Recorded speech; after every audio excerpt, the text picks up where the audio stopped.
Welcome, everybody, to another episode of Advancing Consciousness Podcast. And today we get to play with Katya Wiliams once again. And so she's on the second time on the podcast, and to give us the opportunity to really have a great conversation, strike up a conversation that goes deep, be able to access different topics. And these are all topics that right now, in one way or another, is helping us go through a lot of the changes that we are experiencing. So I am welcoming Katya once again, and it's our pleasure to really connect with her and to be able to do this again. So thank you so much, Franco. Yeah, thank you. It's a pleasure to be here. I always love our conversations, so I'm excited to see where we're going to go today. Yeah, well, this is the thing. Any conversation, we kind of say, okay, these are some of the areas we're going to cover, and then we just let it unfold on its own. Exactly. Well, should I offer a topic to begin with? Sure. Yeah. Whatever you like, let's play together. Okay, give me 1 second. And actually, Franco, are you able to pause? Yes, I am. Okay, I'm going to pause for a second too. Okay, so I thought it might be fun to play with something that I think these are my favorite topics. Of all the things we could talk about, this is probably one of my favorites. And it has to do with, I guess you could say, it ties in the idea of beliefs and how they impact our degree of wellness and just our body in general. So this has, to give people some context, it's become a real focus of myself, like my own path, my own journey. The work I'm doing with folks now is all just naturally gravitated towards the idea of bringing people into a knowing of, who they are at their core, but now even entertaining this idea of what does that mean in terms of the physical body. And I know you've talked about it in many venues, and I love to have conversations with you about this. And the idea is, maybe we could begin with the idea about how beliefs impact wellness, and then maybe next get into something like how our beliefs impact our ability to access our divine human blueprint. Both of those, they just seem so timely, because now more than ever, I think probably a lot of people can relate to this idea and the experience of the body feeling differently now as we enter these periods of really high frequency, and this high vibrational light entering the body does all kinds of wild things. So yeah, if you're comfortable to speak on these topics, I'd love to begin there and open a conversation. Sure, absolutely. I know you have a lot of experience in that because you've been focusing on health over the time period. So yeah, we can certainly play with that. Of course, beliefs of anything, any belief shape all types of things. It's not just the physical representation, how you see the world, what you would access or not access, what you would make, what choices you make, how much of a box you may live in the sense of restrictions. Beliefs also shape what's even possible. And the deeper beliefs that we have, because the thing is, a lot of people say, well, you have to have beliefs. Well, no, not really, because beliefs are temporary. And yeah, we can play with that. But, do we need to shift our beliefs? Well, you got to look at whatever belief you may have, if it actually serves you or not. Because realistically, you want to tap into a knowing.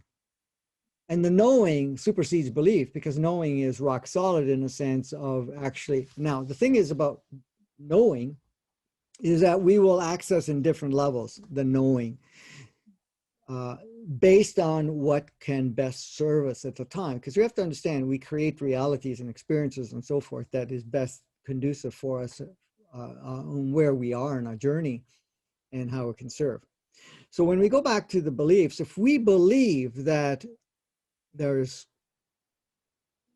nasty things happening out there, or we believe that shifting from one experience to another in the sense of health-wise, for example, um, is not possible. It can only be done through conventional medicine, or the fact of surgery, or this or that, or the fact that it's going to take a long time to heal, or it's impossible to heal. You know, like people like to say, it heal meaning, Mm-hmm. you know, bring the body back into a harmonious, functional state. Then it does impede. It does definitely impede. But if we have a lot of beliefs that we have to protect ourselves, we have to, you know, be careful what we do and don't do, and so forth, then it does also impede, because then you're restricting yourself to the exposure of what you can create and what you can experience in the collective too. If we believe that we get this particular ailment, that it's a demise, or that it's going to end up a certain way, as long as we believe that strongly, we're going to continue to use to reinforce whatever that experience may be, rather than looking at saying, okay, this is my messenger, this is my cue for me to take a look deeper to see where I've put my energy focus and what is driving me to stay in this state. You know, uh, Mm-hmm. sometimes the wake up call has to be, and you've probably seen it with many people, where at times they're so close minded and restrictive in their way of life until they have an accident or a major ailment that they actually change the direction of their lives, or Mm-hmm. start looking at some more meaning, much more stuff that resonates with them, rather than playing the old game. Mm-hmm. So yeah, beliefs affect us on so many levels, and definitely physically is a part of it. Now, there is also other beliefs, is the fact of, if you believe that if you are well, or if you are fully functional, then people are going to expect things from you, or you believe that in some way, if you have an ailment, you can get away with uh, not performing a certain way, even on the collective uh, forefront, then you're going to continue to project or an experience a restrictive measure. If we believe that in one way or another, whatever you have is something that you cannot transcend or transform or restore back to its natural state, then that impedes too. So when we're looking at it, it's not just what does that mean? Like, I have this ailment, and it could be part of time to take a look at your life stream and see what needs adjustment. Mm-hmm. Where your focus is also, meaning what are your stories, programs, belief systems, and perceptions that are still very active. But at the other time, you can also look at, okay, how does this serve me right now? What belief did I accept that, oh, okay, if I'm disabled, then I do not need to perform. If I'm disabled, people are not going to expect things from me. If I'm disabled, I'm just using that as an example, that, I can get away with, getting special privilege where I go, whatever it is, right? So beliefs, yeah, play a very powerful Mm-hmm. role. And how have you noticed with people that you deal with? Because you've been in the health front for quite Mm-hmm. some time, and also in looking at how to enhance health, and your partners on the Mm-hmm. same page too. So, Yeah. what have you noticed beliefs? What role does With beliefs play in that environment? no, it's interesting. The more, so I personally get to see it from two perspectives. One is the perspective of folks who are wanting to not necessarily deal with an illness, but they want to expand their body's capabilities, not have the limitations of, the life we've lived up till this point. And so it seems to be its own set of programs and beliefs that we have about what we're capable of. And in addition to that, of course, the judgments and the labels and the expectations that we put on the physical vessel and what it means to have this vessel. So there's that whole ball of wax there. And then in working with, like what you mentioned, like my partner and I, we're addressing people's health and wellness from the perspective of, okay, they're coming in with something that the body is presenting. Let's call it a symptom. And then I get to play with them in the realm of beliefs in terms of, okay, it comes from a couple different ways. As I was listening to you speak, Franco, I'm noticing that it's kind of a layering of different categories of beliefs from what I'm seeing. There's, like what you mentioned, the beliefs about, okay, is it even possible for me to no longer have these symptoms expressing in my body? Is that even something that I can say I believe, or know that it's true, that I can let go of this in some way?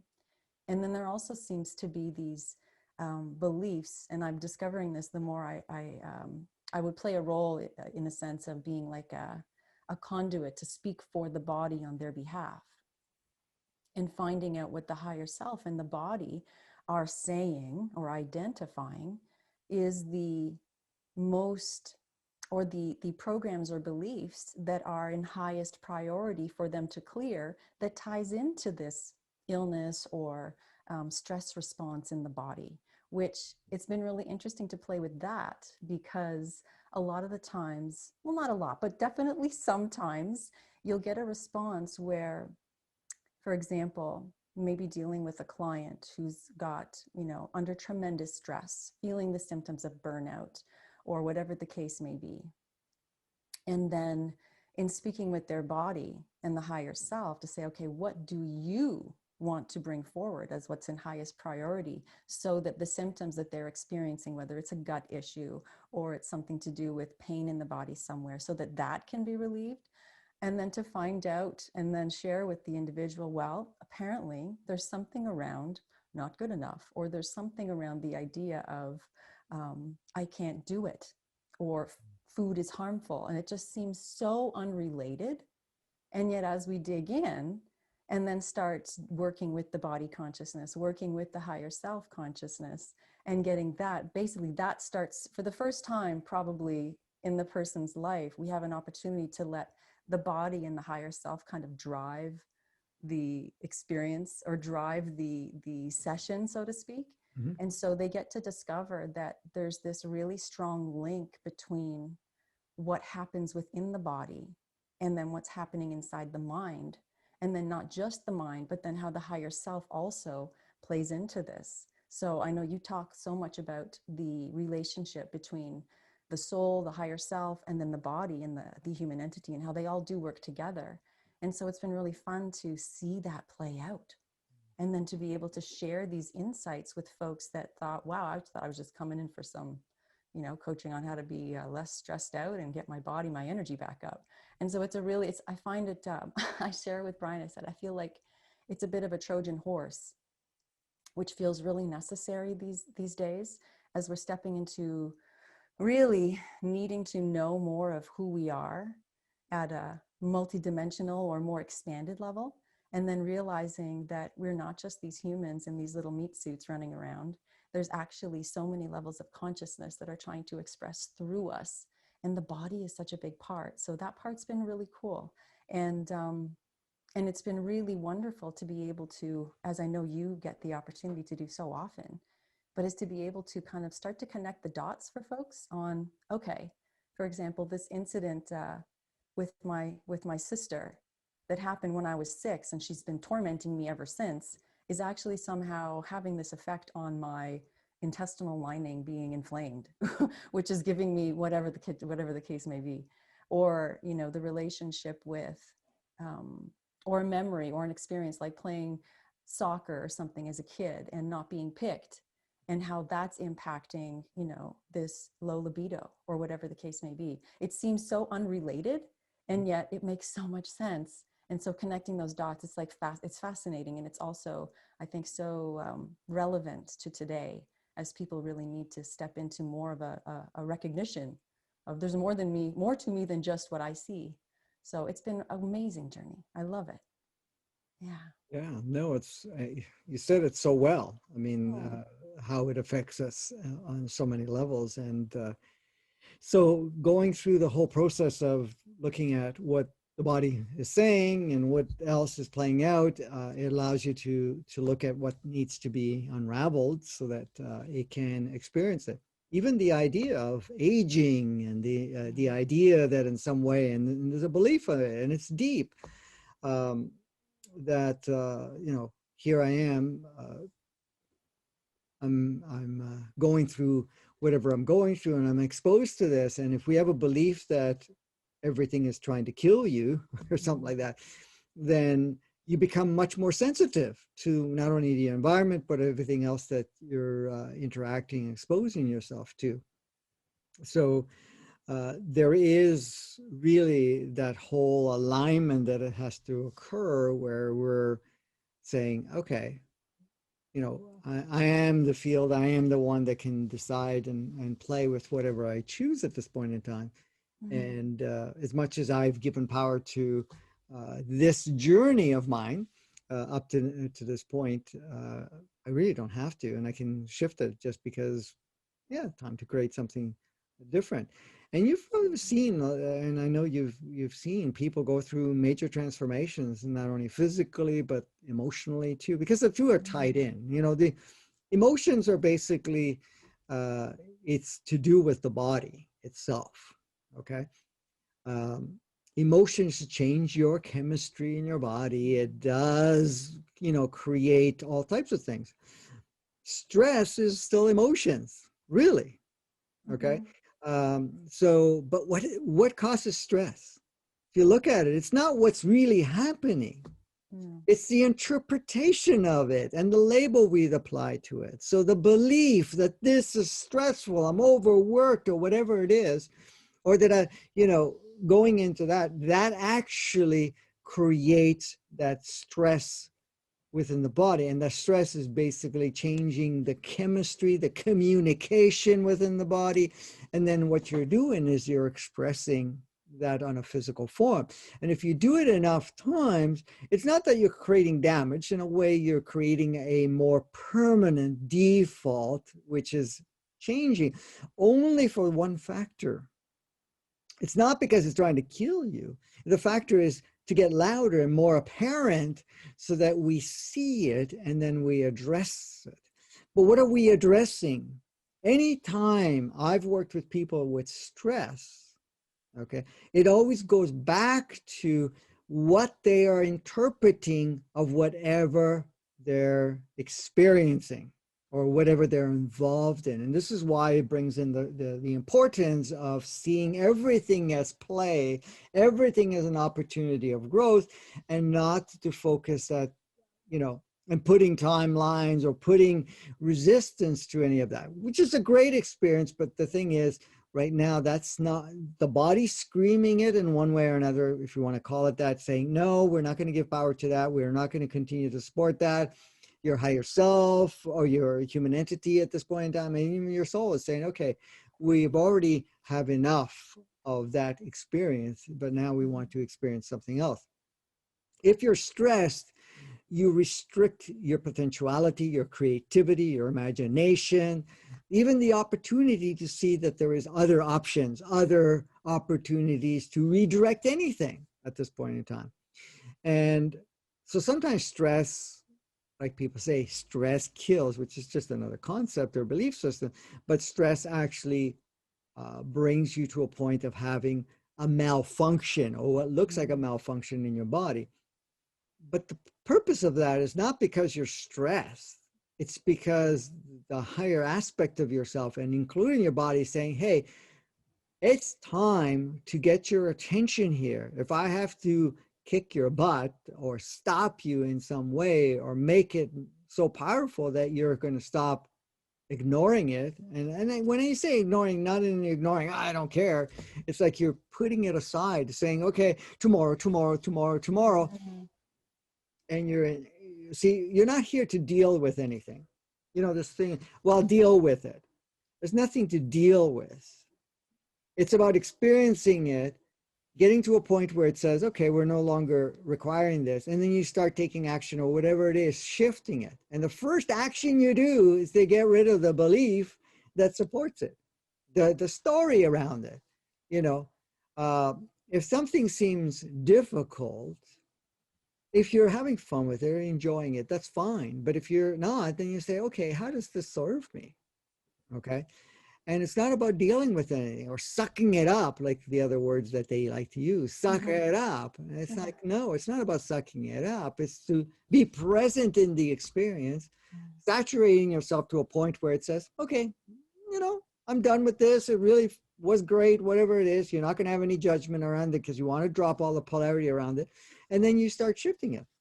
And then as you shift it within yourself, you're also going to notice that you're not going to have other aspects of yourself coming in to contribute to put you back into, maybe at the beginning, just to kind of test you if you're rock solid in your own Mm-hmm. self-guidance, and saying, well, let me see if you really are not unswayable any longer. And it's never about resistance. It's never about being stronger, or what we've been led to believe, that we have to fight and you got to be strong, you got to be determined, or anything about nature.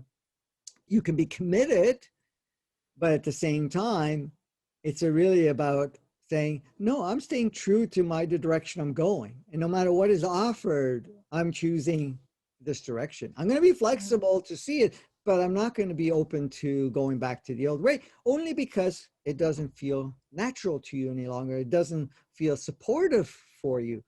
And that's really the thing. So anytime, we looked at stresses or ailments, um, even people that are on their deathbed, okay, uh, their bodies are shutting down or whatever it is.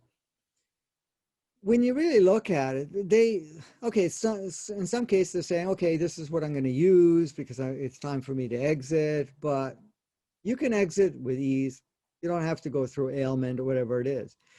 Now, yes, we can take on a role and say, oh, I'm going to play this role for my family, and you're going to be okay with that. But in most cases, any form of ailment is really, it's like, okay, what's really playing out here? I've had people that have, passed away and whatever else because they interpreted this idea, belief system that I cannot change. It's too late. I'm too old, or I cannot change because my circumstances don't allow me to change. And if that's the case, for me to say, I'm going to redirect my life is so hard because there's such a strong belief that I'm going to have so much backlash or resistance that it's easier for me to just get sick and die, sort of Mm-hmm. thing. I'm just saying that as an example, because that way I get out, and I've had that with family and other people that I've worked with. And it's like, nah, I'm tired, whatever it is, even when you talk to them from a higher perspective, because you don't even have to have the conversation with them directly. You can connect with their soul or whatever it is and find out. And they're saying, the soul is urging, but the programming is so deep, and there's so much ingraining that's happened. It's like, yeah, we're out of here. How can we be of service or whatever? So, but that's it. So yeah, a lot of whatever we're experiencing has to do with beliefs. And of course, the other parts is, yeah, let me have the experience, but also, you know, really getting your attention is another part that comes into play. Oh my It's like, gosh, okay, totally. time to Yeah. redirect. And you've seen it. Mm-hmm. You've probably seen people that have had ailments in their lives or feeling compromised and whatever else. And when they redirect their lives and they change the focus on it, all of a sudden their bodies and their experience starts to improve. Oh And they yeah. didn't even have to have medical intervention.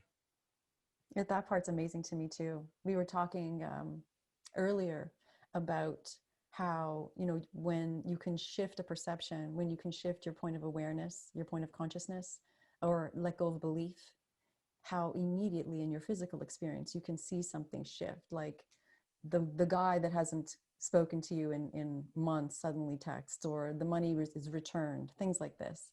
Um, but it's amazing too to see what happens with the physical body.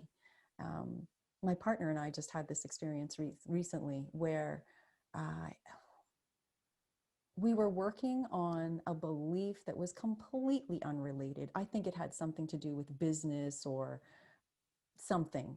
And seemed very completely unrelated to what anything might have to do with his body. And yet, in going through the process of working through these various beliefs, his body started responding differently. His he didn't need to consume as much thyroid medication.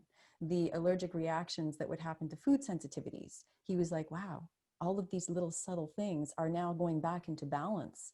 And it makes so much sense, right? It's what you were talking about before, Franco. This, the way it really is, it's evidence of this whole epigenetic expression that comes through, right? And these things are usually running in the background. Like they're not even things so often, I find, that we're even speaking. Mm-hmm. They're just running in the background as these very lightly conscious or very much subconscious thoughts. But if we can still address them, the body just does what it's going to do naturally and goes right back into this balanced state. Sometimes it's little by little, sometimes it's really dramatic, but it's such a powerful vessel. And I love the connection between the thoughts that we're thinking, the programs that are in the background, and then what the body, like you said, is trying to scream to get our attention on. So yeah. The other thing too, Frank, oh, sorry, no, Go please ahead. go. No, no, no, go ahead. The only other thing I wanted to mention is how fascinating it is for me too, that, and I think it's relevant to speak to on this topic, is about how, for example, the idea or the example of stress and how that really is coming back to how we're perceiving. So again, being able to expand our conscious awareness of life in general naturally brings the body into a more peaceful state, because our lens that we're looking at the world through has expanded into seeing things more of how they really are, right? But then it just reminds me that it's ultimately, at least I'm paraphrasing maybe what you haven't said, but if you can comment on this, that ultimately the body getting our attention is really about its role in helping bring us back to that highest truth that we were talking about on the last call, which is this world we're playing in and this body that you're working in is not what it seems. It's all a game. It's all a holographic projection coming through the projector of your mind. And if we can look at it from that perspective, and like you say, not take it so seriously and play with it, be light about it. I like to really emphasize that, being light. It just takes the pressure off. And then we are able to break out of that self-imposed box of limited experience, but that it's really a choice too. But I find more people are willing to like step into that realm of the unknown and say, okay, I'm willing to try this new choice on. Let's see how this goes. So it's fun to support people on that path. But yeah, I just wanted to mention that it seems so obvious that it's all leading to this one thing. It seems coming back to the highest truth of who we are and what this whole reality experience is. Maybe you could elaborate on that or speak to that for a moment. Yeah, and the one thing I wanted to say too, if you notice that with in regards to say the stress part, I've noticed and I've seen, I've worked with people that in one way or another, they would be doing a certain job that Mm, when you look at it, wasn't very physically stressing. There's some, okay, um, but they're experiencing stress. Then in on their own time, they're playing sports, they're building things at their home or somewhere with people or by themselves that are way more challenging in the physical side of things and would be considered stressful, but they're not experiencing stress. They're mm, experiencing pleasure, they're experiencing playfulness. So, what's the difference? It's the two filters. This I equate with stress, even though the body is not looking at a stress, it's the interpretation, because that particular filter now has labels and definitions. Because you may not like it, or you have a judgment about whatever you're doing. Where this one, you have a label saying, this is fun. And so it's very different in the sense of how you experience it. But what changes it? mm, It's just the label that we've applied to yeah. it. And I've seen it with so many times. If you pay attention to it, and I'm sure you have noticed it, some of these people that are stressful in one way are doing de-stressing activities, which would be way more stressful on a physical level, but they're not seeing it as stress because they're not experiencing it as stress because they don't have a belief or an idea that this is stressful. That's such a So, good point. yeah. Yeah. And I've seen it even myself. Some of the work I end up doing with regards to answering to everybody's emails and Facebook messages and whatever else is not my favorite thing to do. Okay, it's not something I feel, and it takes up less energy in the sense of doing a call with you right now, or doing a whole standing up for 2.5 hours, and the last one was even longer, or doing a 2-day workshop where, you know, if you look at it, is very like you're physically involved, energetically involved, you're speaking a lot, whatever it is, and there's a lot of content versus sitting down and just reading emails and responding. So that's a lot easier. However, that feels way more stressful than playing with you right now, playing and doing a full series episode, or doing, you know, a 1-day, 2-day, even the 7-day work, you know, retreat or anything of that nature. So there is an interpretation thing, but there's also a preference thing. Okay. This is why I wanted to lead to that. Certain things feels more natural for us because you're at that stage where sharing at this level has a much more supportive energy from your higher self, much more supportive in the aspects of yourself. Okay, because you've turned a chapter and you're where you are now. For example, years ago, for 23 years, I did mechanical engineering work, which I enjoyed. I got to use a lot of my skill sets and whatever else, create stuff that other people weren't creating, use that resourcefully. But it changed. It came to the point where it became stressful in the sense of saying, no, that's not what I need to do any longer. And doing this, which I was only doing part-time before, became full-time. And this feels a lot like a lot of fun, you know. And so we have to also pay attention to some of the stress you may feel, some of the physical stuff you would feel. It's time to review not only what you believe about it, but also from an energetic source, high essence of yourself. If it's time to let go what you're doing and shift into something else. That's big. That's a big Absolutely. one. Yeah. And I'm sure I like you've done certain things in your life where, you know, it felt good for a while, but then it changed. Now, for you to go back to do it, it would be highly stressful. I know if I had to go back and do engineering work, and I tried it, I did some years back, because I was offered the position for a temporary assignment to go back some years later when I had already dropped it completely. And it was a project that I would be able to do because I had the skill sets in that area and I've done it before. I was offered it, and it was lucrative financially also. For a 9-month stint, it was well paying. Not quite $10,000 a month, but pretty close to that. And I thought, okay, resources are a little tight right now, blah, blah, blah. Okay, you know, take on the assignment. Boy, did I get to meet some stress face on, because I was not being energetically supported.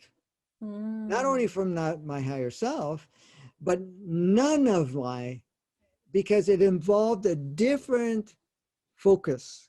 It involved accessing a different level of consciousness and also resources, which was no longer where I had shifted into. So now I had to go play back into the inverted 3D type of world for a period of time. I hadn't been there for a long time. For several years, I've been in the higher states and doing this type of work. So to go back there was very difficult. Now, this doesn't mean um, that I couldn't do it. I did it, but it was painful. And when I say painful, it took a lot of resources to do so. And I remember feeling the stress of sticking to a commitment that I made. Now I had the choice to back out, but then at that point in time, it was okay, let's see. But it was a very big eye opener for me. And I remember when I was offered the next project, I said, no, we're not going there. You know, thank you, but no thank you.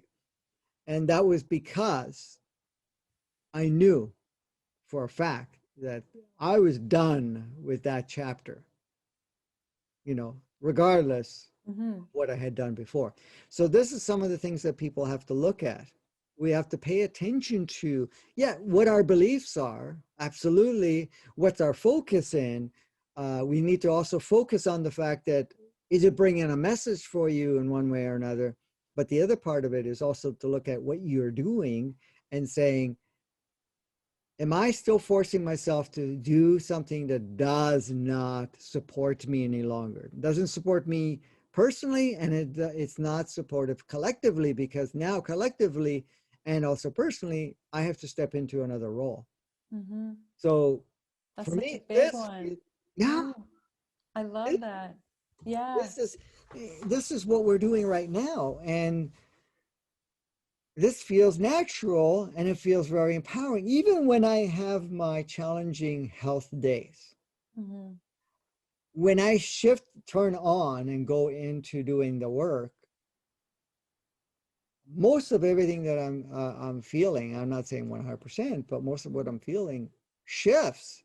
And you're talking about like when you're doing like your purpose work, your soul work, Yes, yes, right? yes, Yeah. yes. And this applies to everybody. Mm-hmm. If you're having Mm-hmm. fun, it shifts it very much. If you're doing something purposeful, meaning that it feels in alignment for you, it shifts. Oh my You gosh, know, absolutely. I've dealt with people that had a full day of work at night, all day. I mean, they come home at night, they eat dinner, whatever, and they're really enough. They sat in front of the TV, they would fall asleep, or they would just feel so lethargic and feel exhausted. However, then we would have a meeting, okay, a gathering. I remember people would come after work, because I used to do it in the evening because everybody had day jobs. Um, and we were talking about all types of things, maybe a little bit different than what I'm talking about now. A lot of it involved in aliens and other dimensions and other stuff. And people would say, "Wow, I feel energized. I feel great," because we were now playing with something that excited them. It was something that they really felt that they wanted to put focus in. I had one gentleman that was a doctor, and he would work in the hospital all day, in an emergency room too. And he would come to my talks that I would do twice a week. And he says, every time I come to these talks, I feel like I'm getting renewed. Yeah. You know, eventually he dropped the doctor thing. He did Yeah. something else. But so this is the thing. We have to pay attention to those cues, because it's Mm-hmm. us talking to us. Yeah. And that's such an important point. And I think I love that we've touched on this because this really, it covers all spectrums of the life experience, doesn't it? You and I have talked about before the work I've done some work with business groups. And what was so amazing to watch reveal.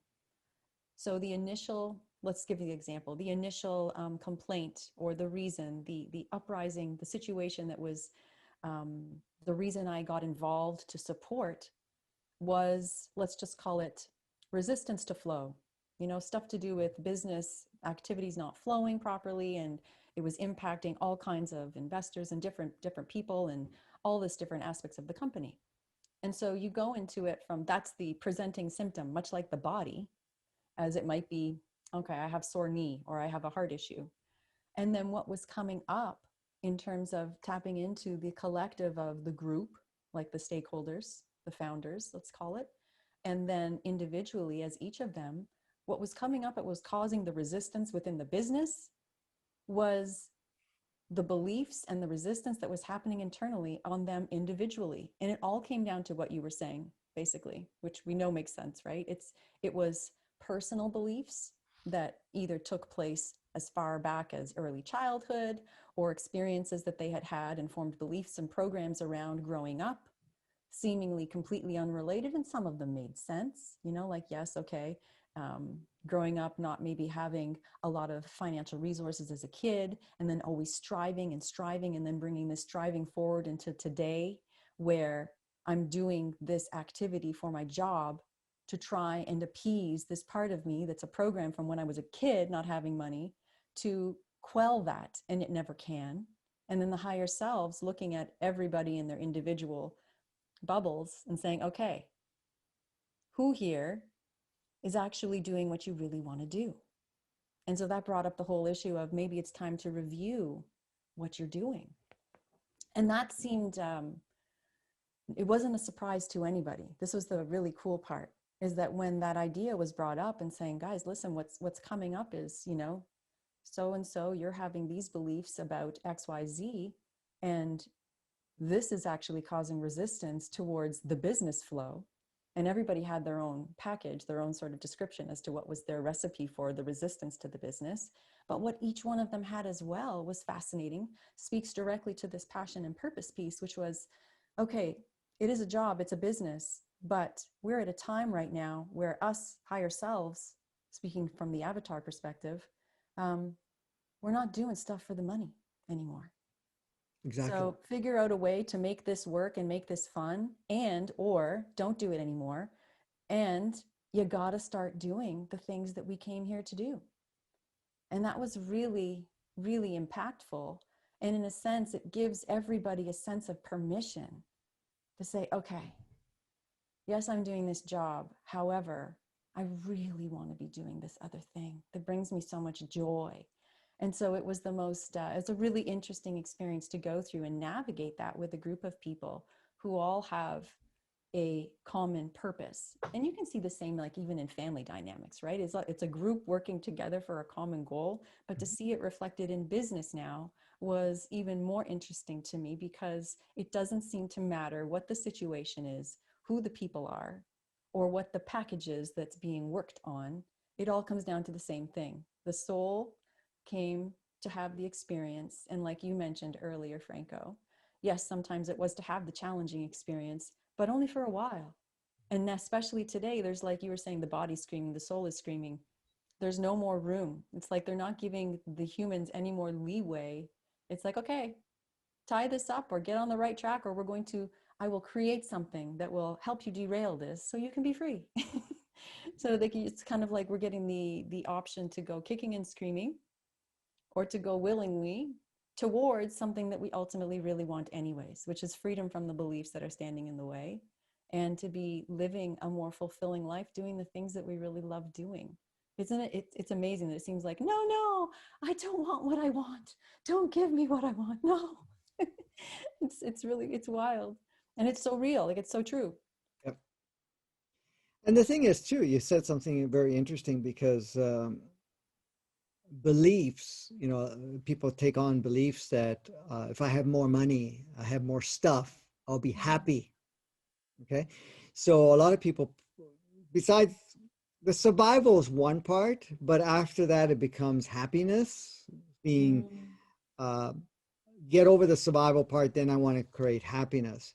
So I work harder, I do this or that, or I have to sacrifice for the next while to have the resources so I can be happy, right? But what the movement is towards abandoning all of that and really accessing what brings joy, because joy is yourself expressed. Because happiness is a polarity. There's happiness and there's sadness. They're just polarities. Joy is your natural state. It's you as creator in action. And creating the reason you experience joy is that you're having satisfaction in your creation and your experience. It's all working together. So what's happening, the question you would ask somebody, I'm not happy. And the thing is, okay, you explained the polarity of happiness, and I go, what brings you real joy? Mm. And a lot of times they don't know at first. So then you walk them through it and say, what really feels natural to you, that feels exciting to you, and so forth. And then when you look at it, so you end up shifting into what feels more joyous. And joy meaning also means alignment with all aspects of yourself.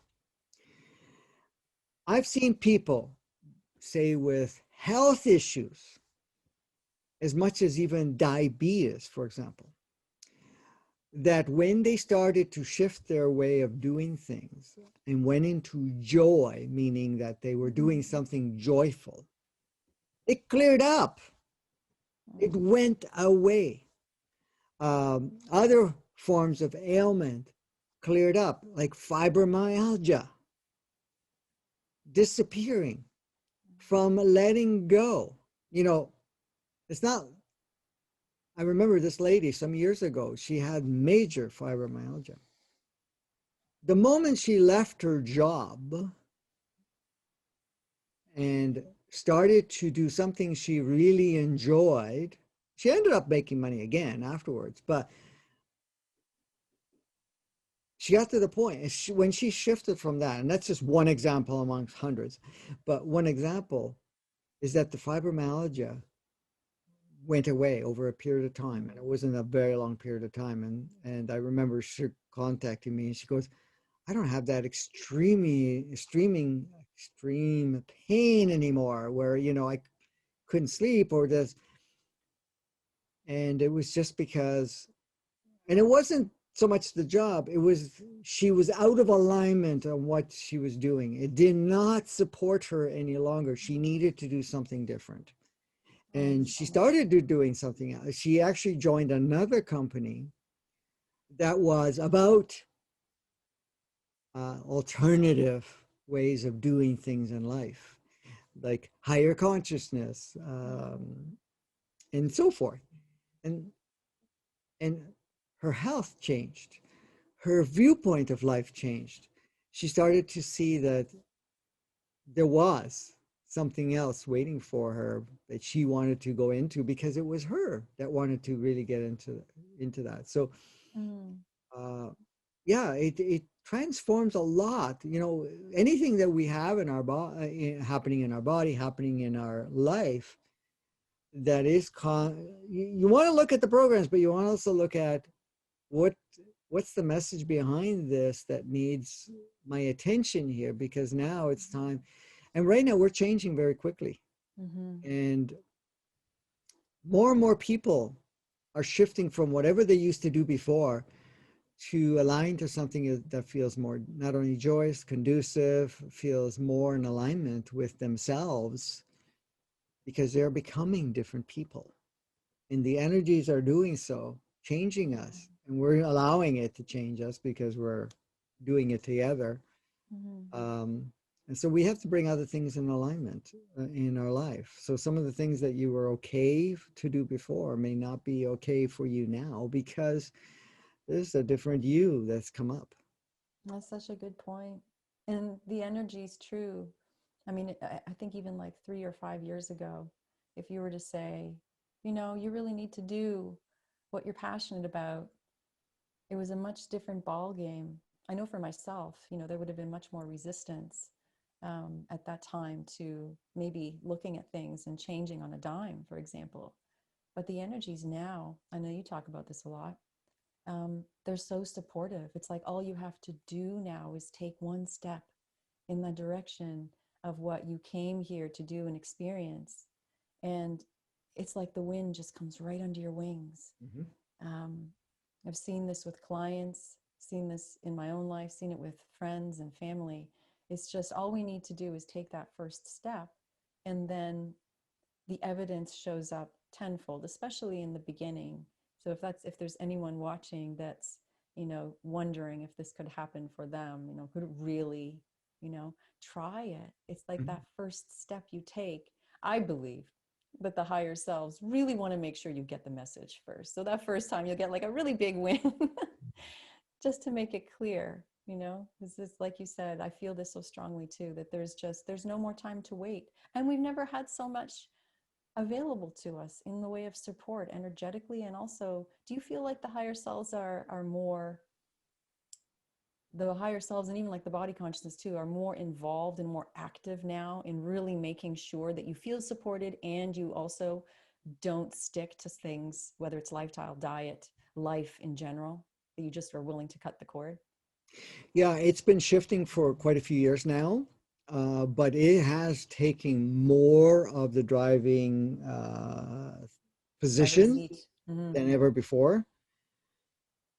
So it is much more, it doesn't matter, you know, the thing is you can have a heavy programming and ego involvement, because the ego likes to use programs, likes to use old stories and whatever else and reconcoct it and, you know, create different things. And it likes to take over the emotional component of it because it has more impact with it.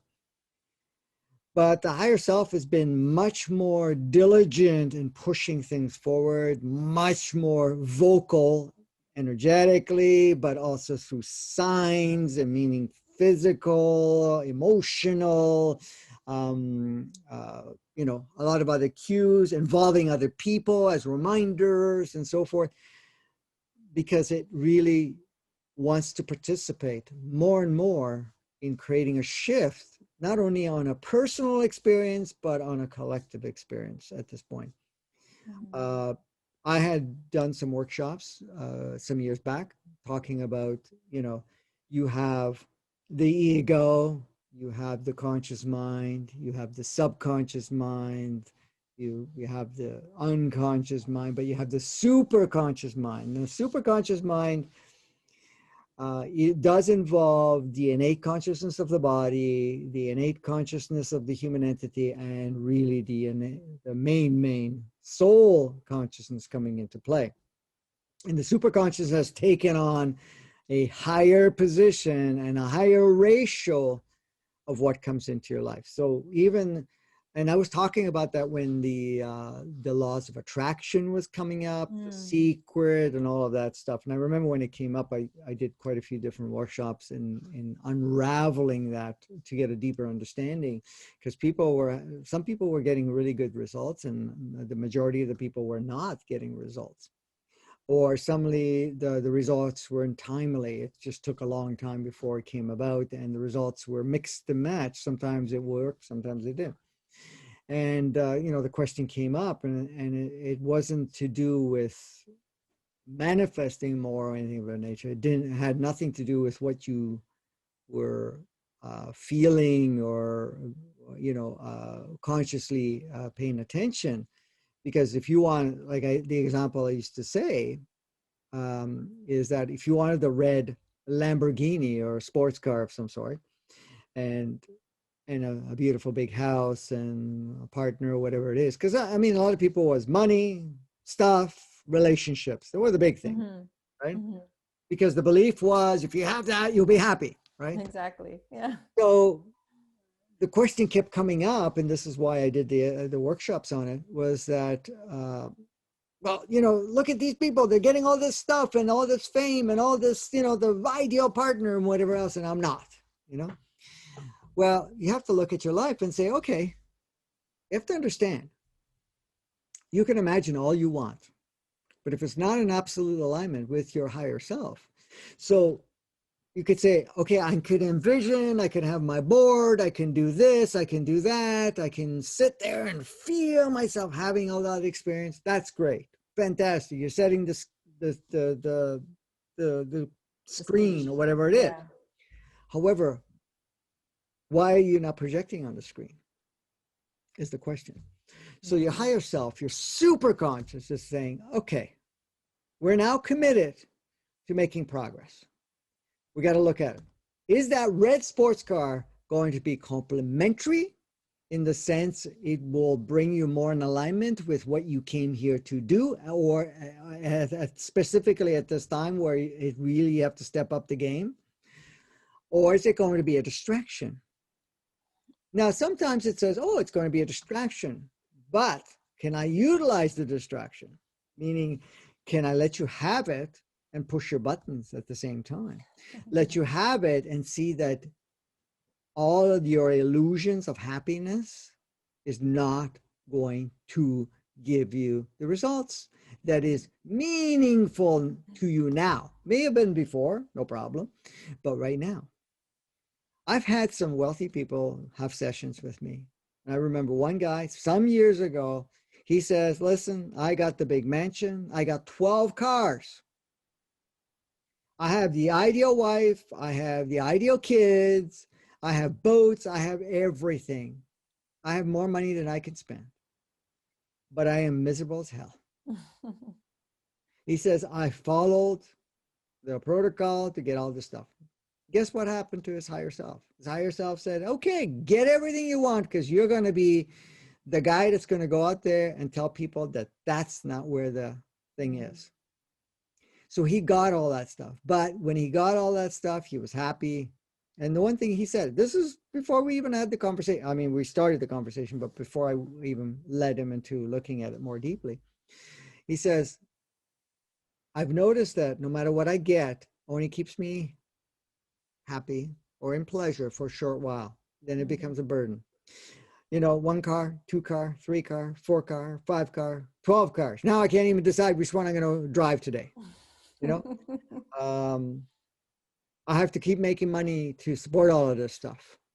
I have keepers to take care of the house because I can't expect my wife to be, doing all this work when we're in a, I can't remember, it was 10,000 square foot mansion sort of thing. But he says, I can't find happiness. In fact, I'm actually having health issues. So then we started looking at it. He says, well, your higher self gave you all that stuff, allowed you to have all that stuff to achieve this level of saturation and finally say, that is not the answer. I have to do something meaningful. What does he do now? He coaches. What does he coach? He works with people that have big businesses, wealth, whatever it is. And he's not doing it for the money. A lot of the stuff he got rid of. He got rid of all those cars. I don't know if he only has 1 or 2. I think a few years ago he said, I only got the 1 or 2. I think one was an SUV, the other one was a sports car. He says that's just for pleasure. But he doesn't identify. I don't identify with it. The mansion's gone. The 12-car garage is gone. I have a more modest, even, the modest thing for him was more than what many other people have. But at the same time, it wasn't this big thing anymore and got rid of a lot of stuff. Because he said, I don't get anything. I now do it if it really brings me pleasure and I don't identify with it any longer. And a lot of the businesses I had, I liquidated and whatever, or sold them off or whatever. He says, I am helping other people to realize you need to find your joy. J-O-Y, right? Yeah. And the joy may be a different avenue, a different focus, a different way of life. And so he now feels good with what he does. That makes so much sense. I don't have his permission to say who he is.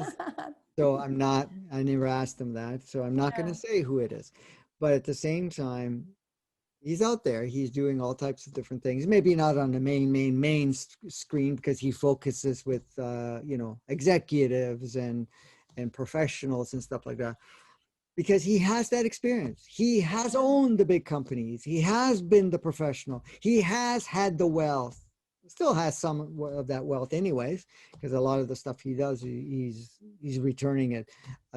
When I say returning, helping other people, to have. So he's helped a lot of the so-called, areas where it needed that. I think he's actually used a chunk of his money. He said that he's gone to third world countries and built schools and houses and whatever else for them. I think he said, I don't know if he said Nigeria or someplace like that, where he actually went there and has built whole communities of homes using the resources that he had and the investments that he had, while he's also doing the coaching stuff for helping new professionals and people that are, putting their attention on whatever it is. So he's done a lot because of it. But the thing is, the point is, you have to really acknowledge where you have to redirect your energies, resources, and follow Mm-hmm. what, the passion is, but the joy provides you in the sense of saying, this is what I feel conducive to do. And I feel, see, you have to look at it. When you're doing it, it has to energize you. Mm.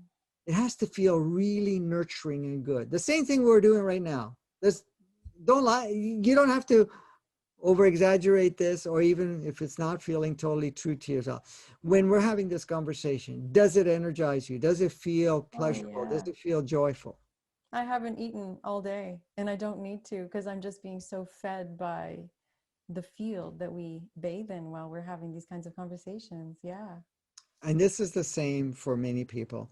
You find that when you're doing something of joy, it doesn't have to be this, for example, you can be enjoying and creating all types of things. There are people that are scientists, people that are discoverers, and are using technologies or using art or using their skill sets in different ways that they have tremendous joy. And how do they do the joy? Because what they're doing is actually elevating or assisting humanity and discovering themselves, but also to create a community, whatever Mm-hmm. you do, because everybody's got different skill sets. It's not like, oh, we're all the same. No, everybody's got different skill sets. So you use that skill set. Some people love to cook. They bring, they create new recipes. They create new beauty with food, natural food. We're not talking about, the packaged stuff. What are natural foods where they're using flowers, they're using herbs, they're using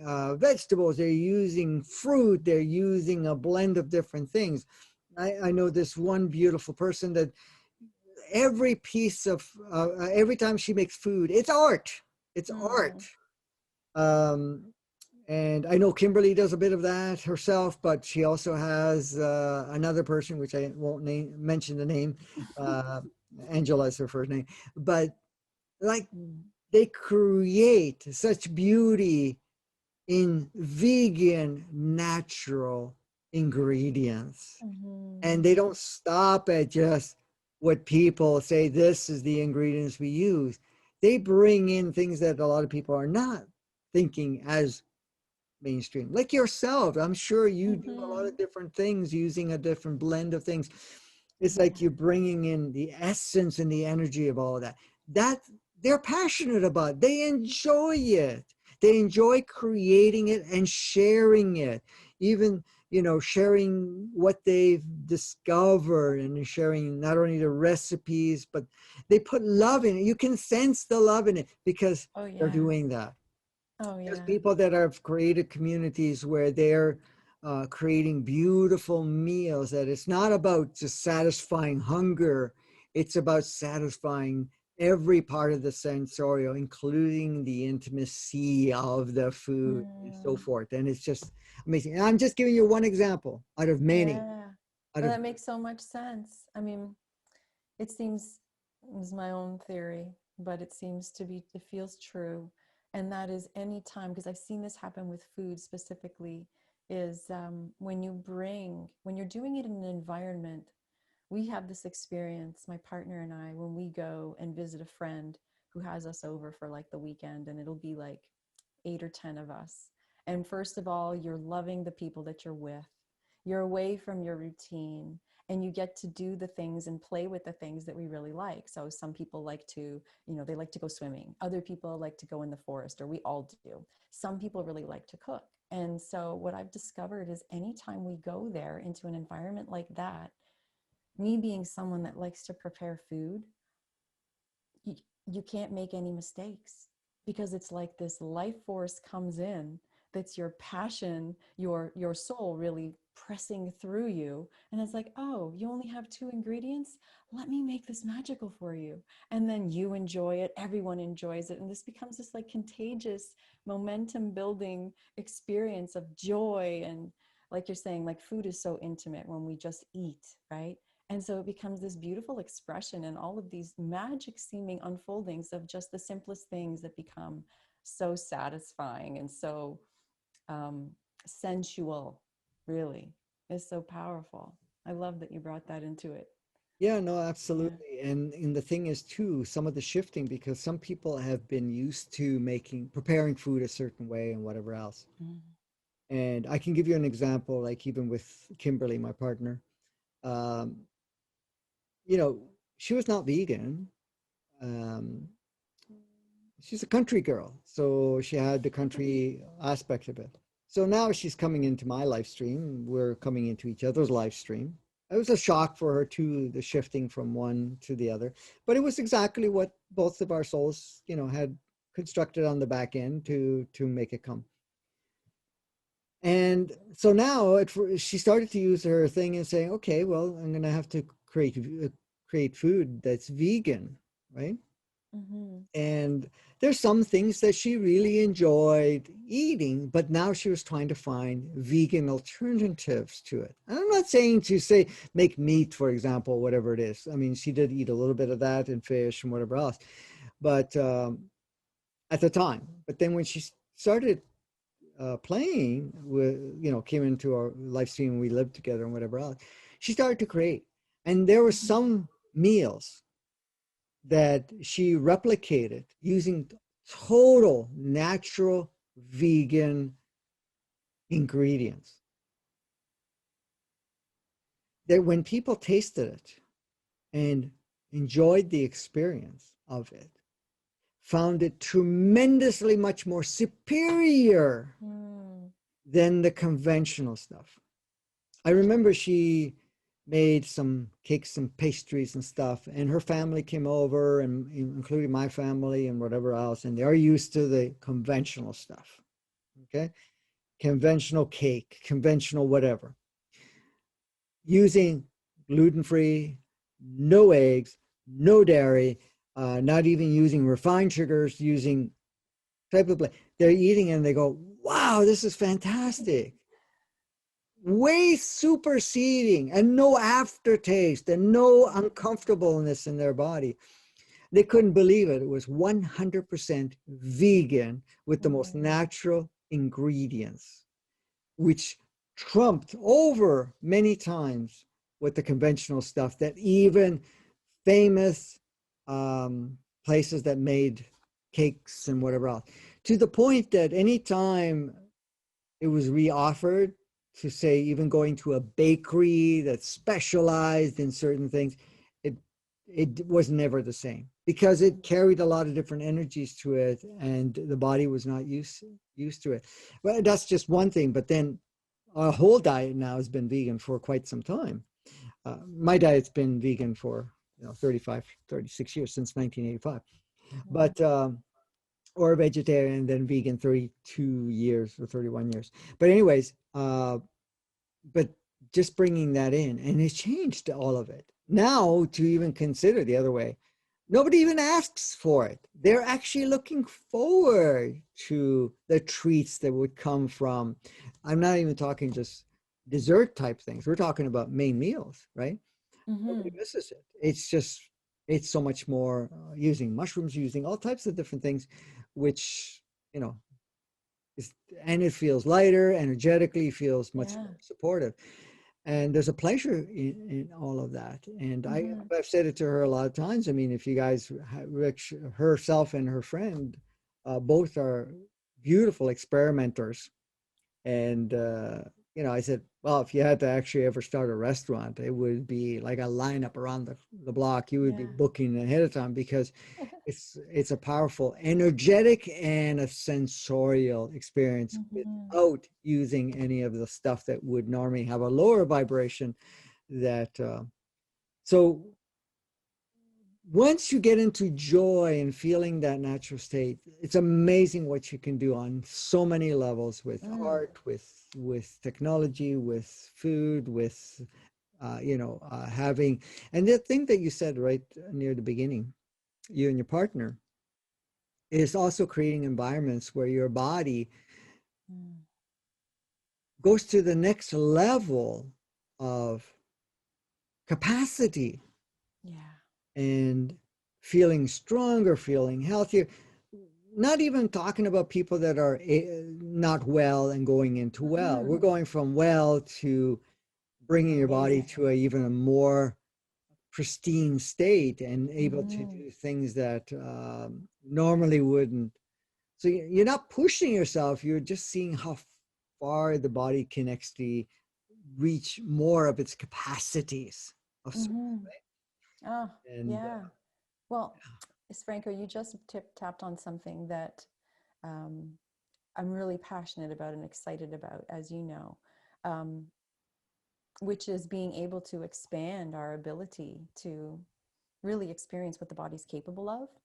Um, but what's been a really big teacher for me, besides yourself in this area, I might add, is the body, and being willing to have the conversation with the body, even if you think there is no conversation that could be had, Mhm. but being very conscious about. I started with just approaching food, moving up to the choices, say, okay, what do you want?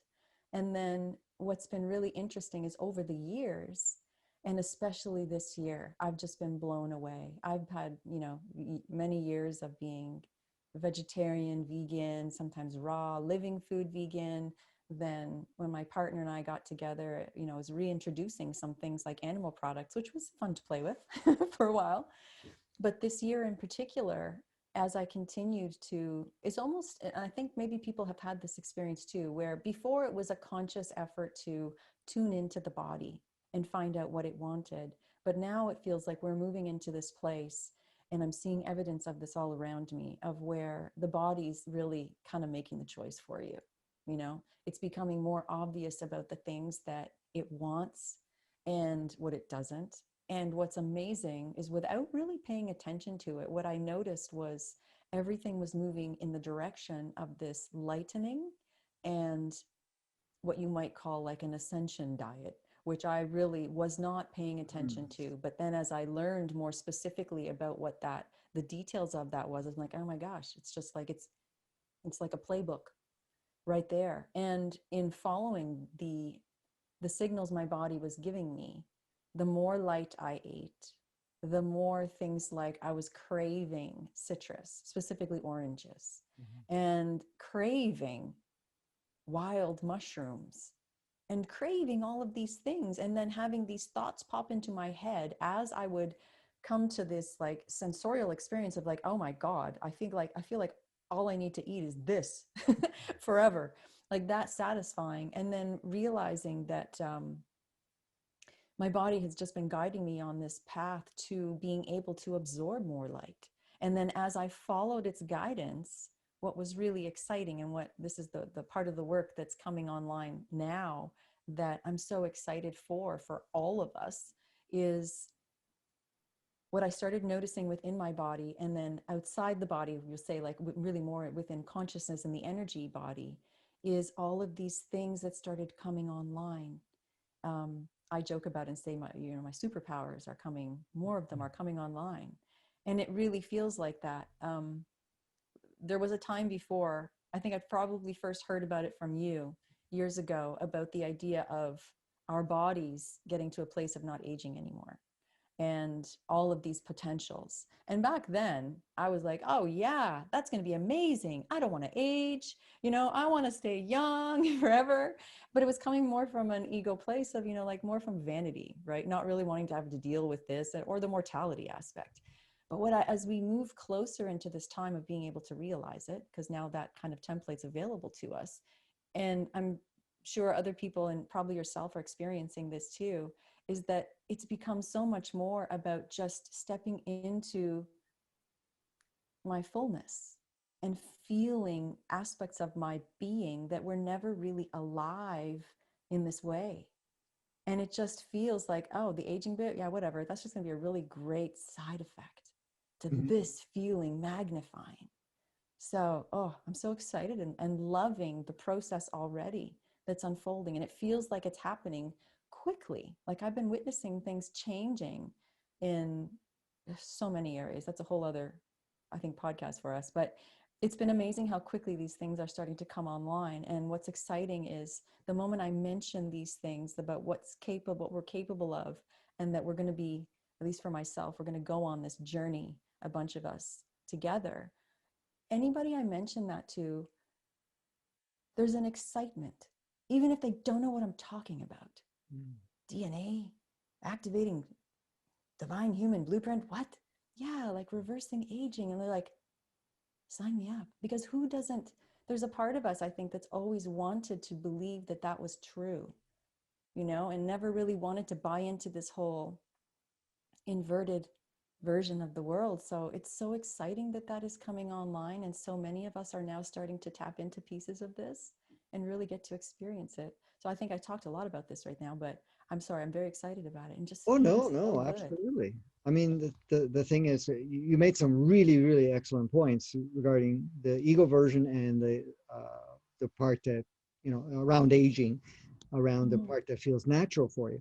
See, our bodies were modified, and when I say modified, where some programming got put in there so that it had adopted the idea that it has to age and deteriorate. But our bodies are designed for an average of 1,000 years, with the Mm-hmm. capacity to extend it even further if it wants to at this point in time. Even if the soul doesn't want to be there for 1,000 years, you can have other souls come in, and that's pretty normal. But at the same time, um, what we're doing now is deactivating that code of aging and re-bringing online the natural so-called blueprint and so forth. And this is why when you said, we know it, it's because it is a truth of how it actually is and what the design was. Mm-hmm. So we're accessing that truth, or at least the truth is becoming much more something that we're observing coming. Mm-hmm. Yeah, that feels, and it's not about, even being afraid that you're going to die or this or that, because you can't. You just Mm-hmm. drop the physicality, absolutely, and you now could choose something different or whatever it is. But you want to be more active in playing here. Now, the thing is, one of the governing is, if you're just putting in time and in survival, and if you're doing things that don't bring in joy, then the body's going to say, well, I don't want to keep doing the same thing and dealing with all of this, so we're going to speed up the aging process and the compromised state, so that in fact that you finally drop it to some degree. Mm-hmm. But if you will notice, people that are doing things that they really, really enjoy, not only are they experiencing better health, but they're also not aging as Yeah. much at all. Yeah. They may still have in the background a belief that they need to age. It's funny because, some of the people you will see, if they're not doing what they love to do, they get older, you know, Mm-hmm. faster. And if they're Yeah. doing something they love to do, then they're uh, they're actually getting younger. I know some people, one or two people, that took on a role that every predecessor that's ever been there in that position for that corporation, by the time they finished their 10-year um, journey, that they looked way, way older, like they Mm. aged 30 years. They went in with youthfulness and came out like they've just finished a 50-year stint. Wow. I can And see there that. was some people, two in particular, and then I can bring up a third one, but two in particular that took on the position and saw the whole experience totally different. They actually enjoyed bringing in new ideas of technology, new ideas of way of doing things. They explored. So even if they did take on a challenging position, they never saw it as challenging. They saw it as an opportunity to really use their imagination, skill sets, and so forth. And after their period of time, because they would rotate people every so often, after that period of time, they actually looked younger than when they started almost a decade before. Mm-hmm. I believe it. Now the elections and Okay. its politics in the United States. Every single president that's ever gone in there go in somewhat more youthful and come out aged. I The heard that last happen one, with Trump. Yeah. yes, he actually is more vibrant. Why? Because he was not trying to fit in. He was doing what he felt within himself. And yeah, he's colorful in many ways, and that's perfectly fine with everybody and anyone. But he was not trying to fit in a box. He was Mm, breaking the boxes. He was pushing mhm. things to the max. And he has more vibrancy and health because of it. And he looks younger from the day he came. Right? That's Even amazing. though he had even more challenges than anybody else when it came Hmm. to opposition, but he was being himself, regardless that his self, is tweaking and improving along the way. And, he had has his characteristic. But to see Even that example, even in yeah, politics, that would be great to actually go back and look at photos because you're right. That's the one thing I can definitely attest to is that he was made for that job. mhm, Like just wired for it because he yeah, doesn't give a hoot what anybody thinks. He goes in and just does what he's going to do, tears things up, and carves new paths. I mean, I don't follow politics a lot, but he's definitely that kind of individual that he just yeah, likes to go in and get it done. exactly. And the thing is, too, you have to look at the focus.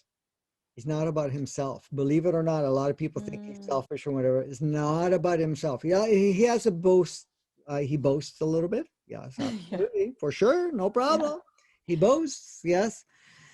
But you know where his focus is? Mm. It's for the country. It's for people. Well, Where it's the, interesting because he came in with money. It's not like he needed the job to make money. no, or the fame. Yeah, that's right. He already had them both. He didn't need either one. He came in for the people. He said it right Mhm. from the beginning. He says, I'm coming in because I see that this beautiful jewel of a country right now is not living the way it needs to live in the sense Mhm. of being progressive and whatever else. Regardless of some of his stuff has to do with, keeping the old inverted stuff in place. Mhm. But it created much more openness Mhm. rather than a lot of the ones that are there, and even the one that's there now, is experiencing even more compromise because they're not being themselves. They're playing a role for specific individual. They actually compartmentalized and said, okay, this is my focus point. My focus point is this, rather Mhm. than looking at the bigger picture you know, um, instead of looking at how can I make people's lives better? How can I make things more ease? How can I have peace with other countries? How can I improve the way of life? Instead of how can I make certain people happy that are at the elite position and forget about the people, forget about making a better life, create more wars and whatever else. And you can see that it is not supportive and they're doing what we were talking about earlier. You're doing something that does not support you and support the energy around or the people collectively, right? Mhm. Not that I wanted to bring politics in, but that was a good example. Yeah. It came in because of the good example. I saw these other people, they were in corporate worlds and Mhm. gone in and really transformed the corporate world, but at the same time, came out much more youthful from it. And they Mhm. were in their late parts of their lives. One of them retired at 80 something years old, Yeah. 85, I think he was at the time. And he did not look like 85. Okay. Yeah. Again, I won't mention the names only because I've never got permission from them to even say it, but I'm using their example because of the fact of it stood out. One Mhm. was 85, the other one was in the 70s. But Mhm. and then of course we relate it to the politics because it's current time what some people Yeah. are doing right now. Oh, yeah. But even you've probably seen this too, Franco. Um, that so that we're talking about being in alignment with what you're here to do, what brings you Mm, joy. And I found very similar evidence when it may not be bringing someone onto a path, like directly bringing them onto the path that brings them more joy, but releasing the beliefs or the programs that are preventing them from getting on that path, even before they get on the path, with those beliefs that are the blocks standing in the way. I've seen people literally on the table or on a Zoom call look younger instantly. It's Yes. quite fascinating. Like the body immediately starts to respond to the lack of resistance. At least that's how I would describe it. How would you describe what happens there? Yeah, the resistance, but then when they're doing something they really enjoy and you Mm. create a shift, they're actually now changing their holographic Yes. representation. You can see, and you brought up something very important. You can see in certain times, and you can, I'm asking whoever is listening to this right now to even observe yourself. Mm-hmm. Observe how you look when you're doing something you don't like, and Mm-hmm. how you are doing something that really feels nurturing for you.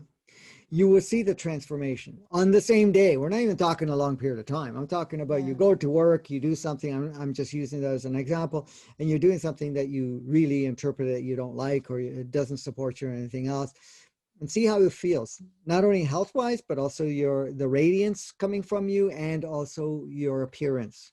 Mm-hmm. Versus when you're, like you said, you're online, you're doing something amazing, you're glowing, you're feeling excited, you're feeling relaxed, you're feeling youthful because of the fact that you're now aligned with that energy and you're accessing.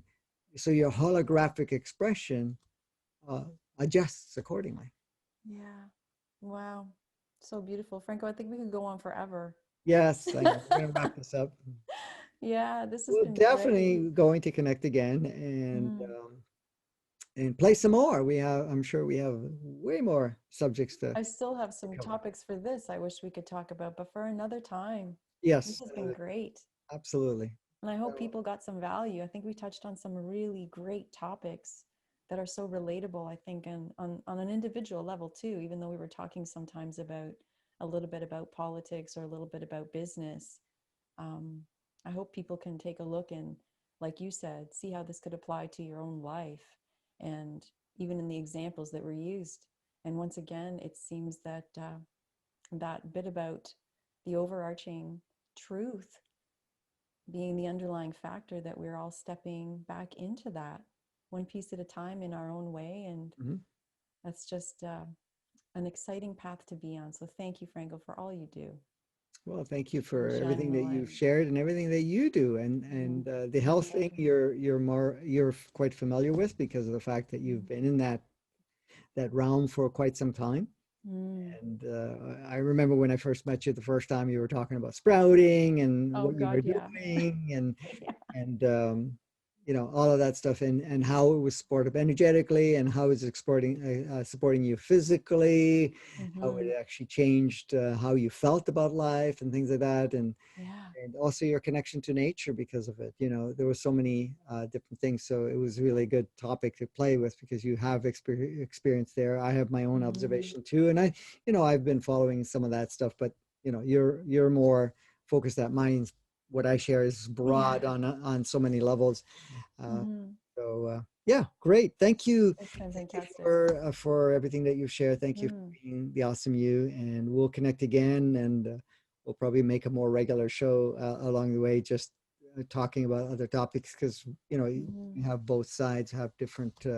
I shouldn't say different, complementing conversations Mm-hmm. and viewpoints and whatever else that are, you know, hitting most people in certain ways that will be quite transformative as they see it.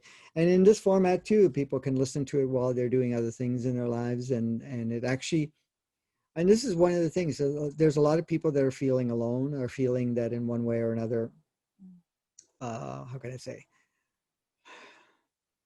Isolated? isolated, yes. And having something of this nature at their disposal makes them feel like, oh, I'm part of it. And there's much more going on. And they can relate with the experiences that they're having versus what we're sharing, not versus, but in complementary to what we're sharing. And it seems like, oh, I'm not alone. And I'm feeling that. And then they can experiment with some of the things we've talked about because, Mm-hmm. it's been calling within them, but now they're saying, okay, I'm getting the message. Time to do some of these things. So Yeah. Okay, yay to that. yay to more of that. Thank you, Franco. Thank you again, and Yeah. we'll play again next time. Okay. Take You guys care. go out Bye, and play, have a everybody. blast. Yeah. Bye.